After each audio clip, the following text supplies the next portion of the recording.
یہ صدائے حریت جموں کشمیر ہے۔ کشمیر اپ ڈیٹ کے ساتھ ابن سلام۔ پاکستانیوں، کشمیریوں اور دنیا بھر میں ان کے ہم نواؤں کے مختلف گروپس نے سوشل میڈیا پر ایک مہم کا آغاز کر دیا ہے، جس کے تحت لوگوں پر مقبوضہ کشمیر میں لاک ڈاؤن اور بھارت میں اقلیتوں کے ساتھ امتیازی سلوک پر بھارتی مصنوعات کا بائیکاٹ کرنے پر زور دیا گیا۔ مہم کے منتظمین کا کہنا ہے کہ بھارت اپنی معیشت کی بنیاد پر مقبوضہ کشمیر میں اپنے جرائم کی پردہ پوشی کر رہا ہے۔ مقبوضہ کشمیر میں آج مسلسل 137ویں روز بھی بھارتی فوجی محاصرہ جاری رہا۔ کشمیری عوام سول نافرمانی کی تحریک کے ذریعے مزاحمت اور اپنے غم و غصے کے اظہار کے طور پر دن کے اوقات میں اپنی دکانیں اور تجارتی مراکز بند رکھتے ہیں اور اسکول اور دفاتر نہیں جاتے۔ بھارتی حکومت کی طرف سے مقبوضہ کشمیر میں سیب خریدنے کے لیے متعارف کی گئی ایجنسی نے سیبوں کے ریٹ کم کرانے کے لیے فروٹ منڈیوں میں اپنا آپریشن بند کر دیا ہے، جس کی وجہ سے ہزاروں کی تعداد میں سیبوں کی پیٹیاں خراب ہونا شروع ہو گئی ہیں۔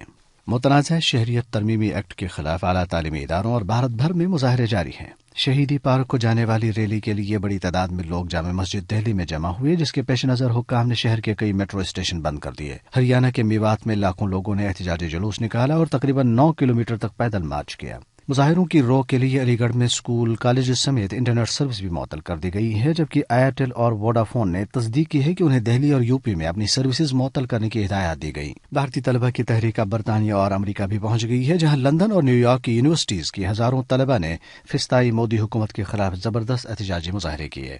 اپ ڈیٹ ختم ہوا۔ مقبوضہ کشمیر کی خصوصی حیثیت کے خاتمے اور بھارت میں شہریت بل کی منظوری نے ہندوتوا کے پجاریوں کے مذموم ایجنڈے کو پوری دنیا میں بے نقاب کر دیا ہے، اور آج مقبوضہ کشمیر، بھارت اور پوری دنیا میں بھارتی فسطائیت کے خلاف لوگ سراپا احتجاج ہیں۔ اس حوالے سے سنتے ہیں جموں کشمیر محاذ آزادی کے وائس چیئرمین اور حریت کانفرنس آزاد کشمیر شاخ کے رہنما سید مظفر شاہ کی گفتگو۔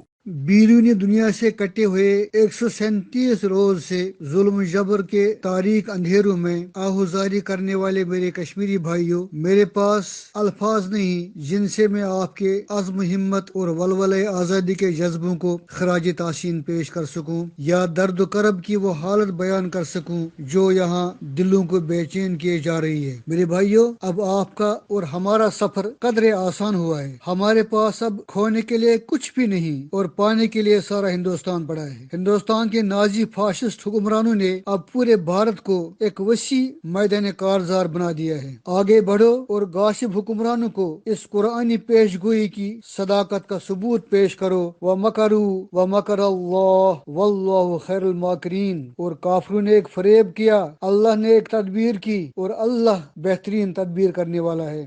آج پورا بھارت اس آگ کے شعلوں کی لپیٹ میں ہے جو RSS کے بیمار ذہنیت کے لوگوں نے لگائی ہے، اور نفرت کی اس آگ میں نام نہاد سیکولرزم اور جمہوریت کی چتا جل کر راکھ ہو رہی ہے۔